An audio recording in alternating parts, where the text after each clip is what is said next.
Ya. Ha? Aha. Okey.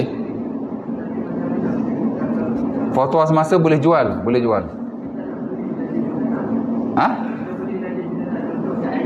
Okey. Boleh beli. Boleh beli dan boleh jual. Ikut fatwa sebahagian besar ahli-ahli semasa lah.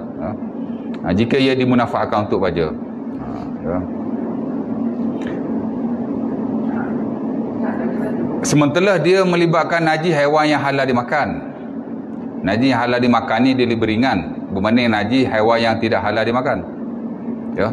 Kalau dia boleh dimunafaatkan, dia boleh ditransaksikan. Itu yang kita lihat dalam fatwa semasa, termasuk yang ditahqiq oleh ataupun yang dipilih oleh ulama kontemporer lah, macam Ali Qaradari. Pasal hari ni dia tak boleh kita nak samakan dengan zaman dulu. Kalau tuan-tuan masih ingat, tak tahu lah ingat ke tidak kan. Dulu masa mukaddimah dulu. Kerana muamalat ni dia ada dua.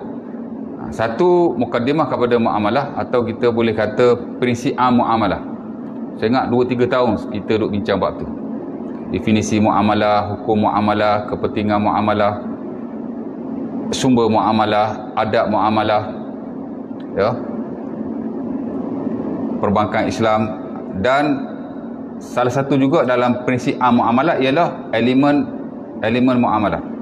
Ada 4 elemen yang kita bincangkan dulu.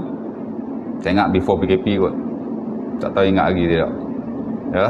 Ada 4 elemen besar dalam muamalah. Pertama ialah elemen harta, yang kedua ialah elemen pemilikan dan hak, yang ketiga ialah elemen akad atau kontrak, dan yang keempat ialah elemen ridha. 4 ni mesti ada dalam mana-mana urusan atau aktiviti muamalah. Sebab itu dia sebut elemen. Ya, harta, jual beli ke, sewa menyewa ke, gadai menggadai ke, pinjam meminjam ke, melabur ke, betul tak? Dia melibatkan harta.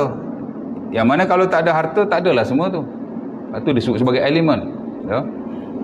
Dan kita dah bincang dari seluruh harta tu, di mana harta ni ada banyak kategori. Yang kita pernah fokus dulu ialah jenis harta dari sudut perspektif syarak, sama ada ia boleh ditransaksikan atau tidak. Ada dua. Pertama disebut sebagai harta mutakawim, yang kedua disebut sebagai harta tidak mutakawim. Ya. Harta mutakawim ni ialah harta yang dinilai sah oleh syarak dan boleh ditransaksikan. Itu disebut sebagai harta al-mutakawim, al-mal al-mutakawim, ataupun al-amwal al-mutakawimah. Kita belajar muamalat, mula-mula sekali kita belajar tu lah. Dulu pun saya dah kongsi kat sini ni, masa mukaddimah dulu, prinsip dulu kan. Bila bincang elemen tu, harta ni dia ada dua. Dia ada banyak kategori, tapi yang saya fokus tu. Pertama, harta mutakawim, harta yang boleh diurus niaga. Yang kedua ialah harta yang tidak mutakawim. Itulah harta yang tidak boleh diurus niaga kerana syarak tidak mengakui nilai dan kedudukannya untuk ditransaksikan. Apa harta yang tidak mutakawim? Harta yang tidak mutakawim ialah harta yang haram pada zatnya. Najis umpamanya. Najis dia harta juga. Ya, dia boleh jadi barangan. Tapi dia tidak mutakawim. Darah umpamanya, dia tidak mutakawim. Bangkai dia tidak mutakawim. Ada hal seumpama itu. Of course lah najis atau benda-benda kotor yang lain. Dulu abang tanya pasal najis haiwan tu kan. Jadi ulama yang melihat ia najis tak boleh dijual belilah. Kerana dia kata ini najis. Najis tidak mutakawim. Macam najis kambing kan. Kalau ikut mazhab Syafi'i jual tak boleh. Tapi kalau kita ambil najis tu, kita tabur kat rumah kita, letak bawah pokok apa untuk jadi baju boleh. Apa? Najis ni untuk kegunaan sendiri, untuk benda-benda manfaat boleh, nak jual tak boleh. Tapi fatwa semasa saya ingat ramai yang membenarkan, termasuk Ali Qaradari pun dalam Tahqiq Al-Wasit dia kata walaupun dulu-dulu itu pendapat minoriti Hanafi, tapi katanya allazi yazhar rajhanuhu at-ta'lil bil hajah.